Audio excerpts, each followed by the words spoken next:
తరాలు మారుతున్నాయి. దేశానికి స్వతంత్రం వచ్చి 78 ఏళ్ళు అయిపోయింది. మనం వికసిత్ భారత్ 2047 వైపు అడుగులు వేస్తున్నాం.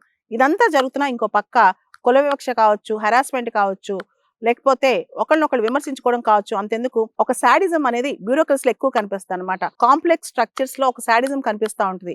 ఎవరైనా సరే బాస్ అండ్ సబార్డినేట్ మనం వేరే కంట్రీస్కి వెళ్తే అందరూ ఒక కొలీగ్స్ లాగా ఒక టీం వర్క్ లాగా పనిచేస్తారు. కానీ బ్యూరోక్రటిక్ స్ట్రక్చర్స్ లో ఆ డిఫరెన్స్ 1 ఇయర్ సీనియర్ అయినా సీనియర్ కే సెల్యూట్ కొట్టాలి. ఆ రిజిడ్ స్ట్రక్చర్స్ అనమాట. ఇదంతా కూడా బ్రిటిష్ కాలంలో సివిల్ సర్వీసెస్ వ్యవస్థలో ఉండేది. ఏంటంటే నీకు సీనియర్ని, నా బూట్ నువ్వు పాలిష్ చేయాలి, ఇలాంటి థాట్స్ అని కూడా.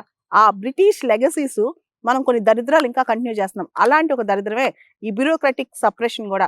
పైన వాళ్ళు హైరార్కీలో కింద వాళ్ళని అణగొట్టడం, కింద వాళ్ళని హరాస్ చేయడం, కింద వాళ్ళ చేత అన్ని పనులు చేయించుకోవడం, కింద వాళ్ళని క్యాస్ట్ డిస్క్రిమినేషన్ చేయడం, కింద వాళ్ళకి ఏదైనా లోపం ఉంటే వాళ్ళని విమర్శించడం, ఇవన్నీ కూడా భారత బ్యూరోక్రసీలో పాతుకుపోయాయి అన్నమాట. దీన్ని సమూలంగా ప్రక్షాళన చేయాల్సిన బాధ్యత యువతది, నవతరాంది, దేశాంది.